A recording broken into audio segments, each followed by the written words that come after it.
Hi, Monarchy. Hello, how are you? I'm good. I love that you've dressed for the occasion. I know. Thank you so much for joining me. I love you on Aussie Shore. How did it compare being on a competition reality show as opposed to Aussie Shore, which is very different? Like, literally, the worst thing you've got to worry about in Aussie Shore is a hangover.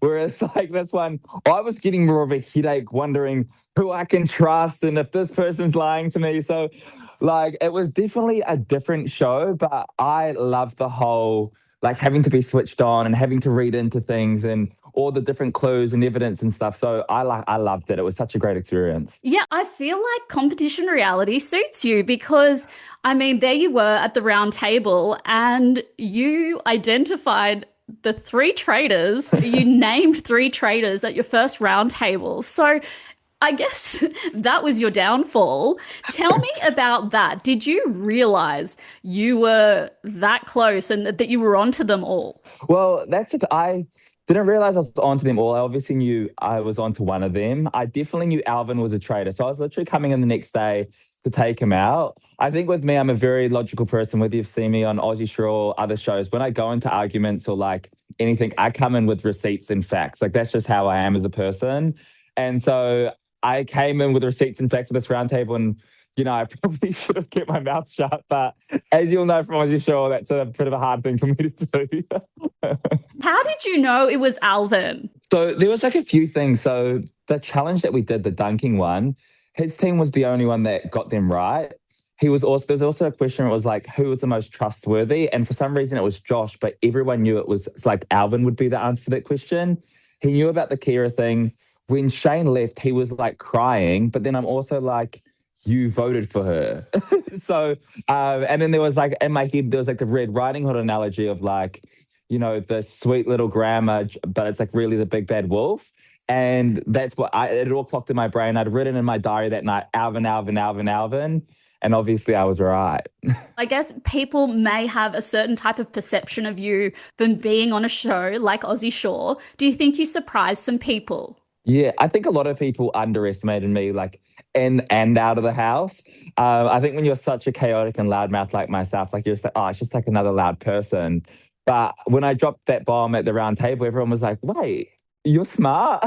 And I knew that was at my downfall because I remember saying it. And then straight after, I was like, oh my God, I'm so smart. Like trying to dumb myself back down. But at that point, I knew I was gone.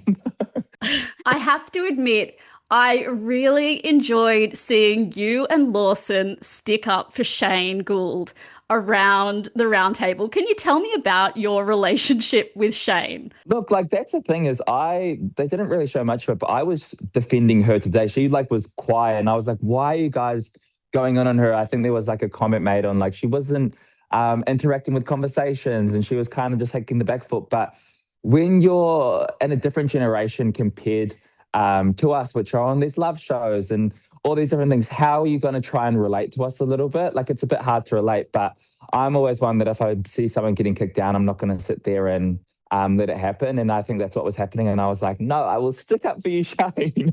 But yeah, she did go way too early. I think it actually meant quite a lot to Shane in talking to her that you boys stood up for her.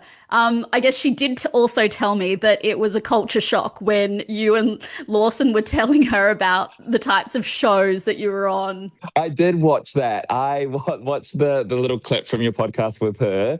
And yeah, it's such a different culture shock. Like even like, with my own family, and they're from New Zealand and they're in that same generation. Watching a show like Aussie Shore, even hearing about it, it's like, what is my grandson doing? So I can see, and I can relate to how she would have viewed that. But uh, we're in a whole different generation and a different society now. So, I think she was a bit shocked that we stood up for her, but it was the right thing to do in that moment. And so Lawson and I were like, we might be the young ones, but we're obviously going to stick up for Shane, who's the oldest in the house. I love that. Do you think you'll be taking any advice from Shane Gould?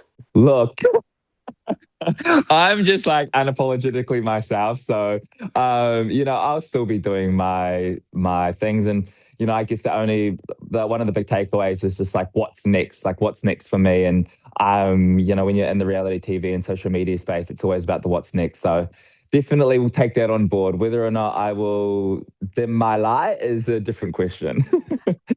You did have a bit of drama in the house with Kira. Yeah. Tell me about that, and what is that relationship like now? Have you kissed and made up? I think everyone was thinking Alex and Kira were going to have this big feud. Like there was a lot of like stuff like that had this 10-year feud, and I come in the house and I'm like, I don't know who any of these people are, but I'm just going to call people out for what it is. Look, Kira and I are just different people. She's like really lovely. So, but yeah, we're just different people in and out of the house, I think, and we've come to terms with that. That's a good, very diplomatic way of putting it. Media trained answer. I'd love to know, were you disappointed that you weren't a traitor, and how do you think you would have gone if you were a traitor?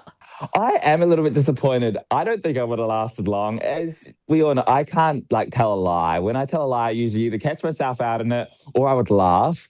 I think being like taken in as a traitor might have been a redeeming factor. I think like especially I was saying with Kirby last night, that if I had taken out Alvin, she was like, I would have gotten you to be a traitor pretty much straight away because you're so switched on. And at that point, I would have just been having fun and being like, let's let that one go and that one go.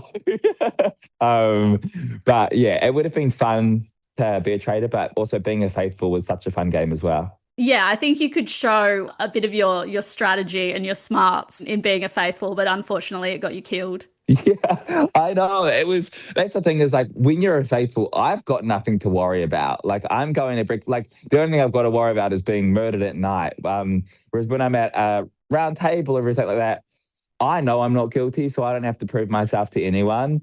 So I can just be, my complete personality. Yeah. I'd love to get to some quick fire questions. Who was your favorite person in the game?